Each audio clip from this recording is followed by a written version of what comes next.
porque mesmo rejeitado pela população, Temer deve conseguir se manter no cargo hoje. Assim como a ex-presidente Dilma Rousseff em abril de 2016, o presidente Michel Temer amarga índices baixíssimos de popularidade no momento em que enfrenta uma votação crucial na Câmara dos Deputados. Aliás, sua taxa de aprovação hoje, apenas 5%, segundo o Ibope, é até mesmo pior que a da petista em março do ano passado, 10%, pouco antes da casa aprovar a continuidade do processo contra ela. Apesar disso, a expectativa é de que Temer consiga barrar nesta quarta-feira o andamento da denúncia da Procuradoria-Geral da República que o acusa de corrupção passiva, impedindo que o Supremo Tribunal Federal possa avaliar a abertura de uma ação penal que afastaria o presidente por até 6 meses. PSDB chega dividido para votar denúncia contra Temer. Cada um tem seu interesse pessoal, diz Tucano, herdeiro político, amigo de Aécio e juiz não praticante. Quem é o autor do relatório que pode salvar Temer, mas se não é popularidade, o que Temer tem que Dilma não tinha e lhe garante força para resistir no cargo? Segundo analistas ouvidos pela BBC Brasil, o presidente sobrevive de uma mistura de forte articulação política no Congresso, ausência de protestos de massa nas ruas e apoio da elite econômica satisfeita com o andamento de reformas impopulares. A principal diferença é que o Temer tem apoio de quem importa, resume o professor de gestão de políticas públicas da USP, Pablo Hortelado. Ele não tem apoio popular, mas ainda tem um bom apoio no Congresso, do empresariado, e a oposição não está fazendo esforço nenhum de derrubá-lo, ressalta. Hortelado tenta explicar a falta de grandes protestos nas ruas. De um lado, observa, os movimentos sociais de esquerda que têm ligação com o PT aderiram à estratégia do partido de deixar o atual governo sangrar até 2018, já que a baixíssima popularidade de Temer deve garantir um espaço privilegiado de campanha para a oposição na próxima eleição. De outro lado, afirma Hortelado, os movimentos anticorrupção que derrubaram Dilma tampouco estão mobilizados em grandes manifestações para afastar Temer. Esses grupos em geral têm viés econômico liberal que se alinha com a agenda de reformas do governo. Além disso, nota ele, a excessiva polarização da sociedade entre petralhas e coxinhas dificulta que esquerda e direita se unam no movimento fora Temer, embora as pesquisas de opinião indiquem que essa seja uma pauta comum à grande maioria da sociedade. Como a reforma trabalhista pode afetar os sindicatos e seus 150 mil funcionários, Temer não tem apoio popular.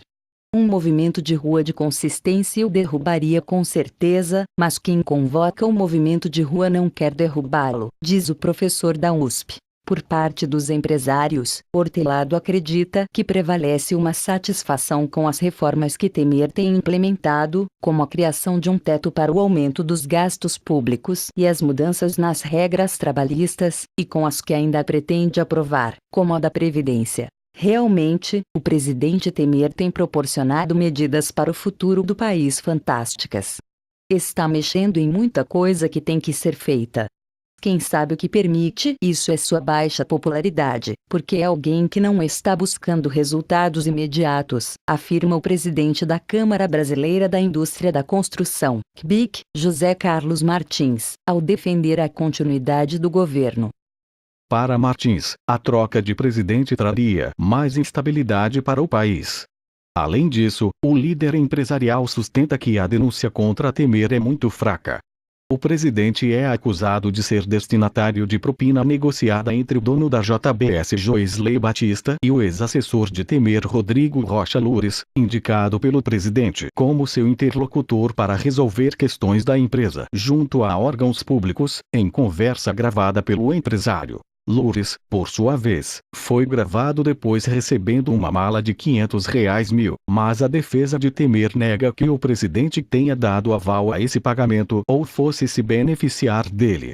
Aliados do presidente têm ressaltado também que a PGR não realizou o monitoramento do destino da mala de R$ 500 mil de modo a provar que ele iria para Temer. Quem lê as 64 páginas da denúncia não consegue ser convencido do preço a ser pago pela troca de presidente. É uma denúncia muito fraca para o trauma que nós estamos vivendo, para ter mais 6 meses do Brasil parado, afirma Martins. Congresso, o apoio mais importante. Se o silêncio das ruas e o apoio dos empresários ajuda Temer a sobreviver, seu maior trunfo está na sua capacidade de articulação no Congresso, observa a professora de Ciências Políticas da USP Maria Hermínia Tavares. Ela ressalta que Temer foi 3 vezes presidente da Câmara dos Deputados. Ele conhece profundamente o Congresso e tem uma atenção especial com as parlamentares, que não consiste só em liberar emenda, recursos para as bases eleitorais dos congressistas, distribuir cargos. Ele também trata bem, coisa que Dilma e o ex-presidente Fernando Collor, derrubado em 1992 por impeachment, nunca fizeram. Temer passa boa parte do tempo conversando com os parlamentares, reforça Tavares. Para que o STF fique autorizado a analisar a abertura de um processo penal contra Temer, são necessários 342 votos do total de 513 deputados. Segundo o levantamento do jornal Folha de S. Paulo, por enquanto apenas 194 dizem que votarão a favor do andamento da denúncia. A votação, entretanto, só poderá ser realizada se houver um quórum mínimo de 2/3 da casa, ou seja, se 342 deputados tiveram registrado presença. Deputados da oposição chegaram a considerar a possibilidade de tentar esvaziar a sessão para que não haja quórum e, assim, adiar a votação. Mas o presidente da Câmara, Rodrigo Maia, DNRJ, disse recentemente estar confiante de que pelo menos 480 deputados estarão presentes. De onde virão os votos? A bancada ruralista e o chamado Centrão, bloco informal que agrega partidos sem ideologia clara, devem ser cruciais para garantir os votos necessários à vitória de Temer.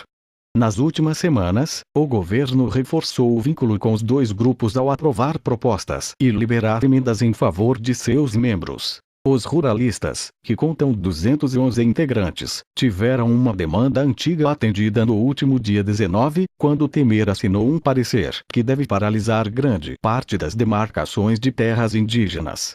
Redigido pela Advocacia Geral da União, AGU, o parecer diz que as demarcações só devem ocorrer em áreas que eram ocupadas pelos indígenas em 1988. O Ministério Público Federal, MPF, diz que o parecer é um retrocesso e rejeita a definição de um marco temporal para as demarcações, argumentando que muitos povos foram expulsos de suas terras originais antes de 1988. Como ficam as negociações entre patrões e empregados com a reforma trabalhista? A lista de acenos à bancada inclui ainda, entre outras medidas, a aprovação, em julho, de uma medida provisória que facilita a regularização de áreas ocupadas em cidades e no campo, proposta apelidada de MP da grilagem por ambientalistas. Na terça-feira, Temer almoçou com parte da Frente Parlamentar da Agropecuária. O deputado federal Nilson Leitão, PSDB-MT, presidente da frente, diz que não orientará o voto dos integrantes da bancada, mas há uma tendência de que a grande maioria vote contra a aceitação da denúncia. Segundo Leitão, as ações do governo em prol do agronegócio pesam em sua decisão de votar a favor do presidente. Agora, a bancada pressiona o governo pela aprovação de medidas que flexibilizam o licenciamento ambiental e facilitam a venda de terras a estrangeiros. O Centrão também tem se mostrado fiel ao presidente.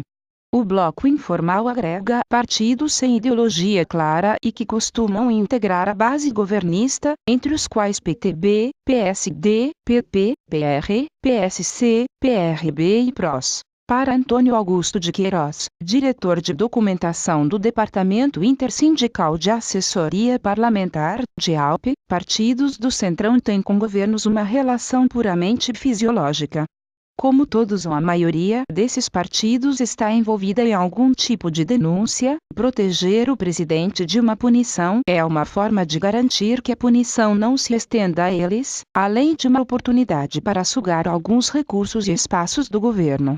Na votação sobre Temer na Comissão de Constituição e Justiça, CCJ, da Câmara, essas siglas substituíram deputados rebeldes e garantiram 100% de seus votos ao presidente. Líder do PSD na Câmara, o deputado Marcos Montes, miligramas, diz que o partido fechou questão para não aceitar a denúncia, mas que não haverá punições a deputados que faltarem na votação. Deputado que tatuou o nome de Temer é um dos campeões de liberação de emendas em julho. Achamos que a denúncia é totalmente inconsistente e que não é o momento de criar no mundo político um tumulto que atrapalha o mundo financeiro.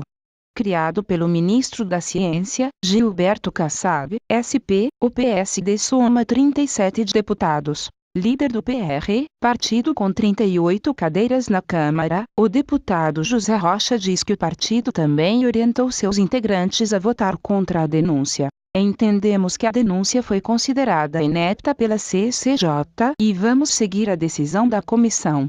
Uma reportagem da BBC Brasil revelou que boa parte dos deputados que votaram a favor de Temer na CCJ foram beneficiados com o empenho de emendas parlamentares para investimentos em suas bases eleitorais. O governo diz que não existe relação entre liberação de emenda e presença do parlamentar na CCJ.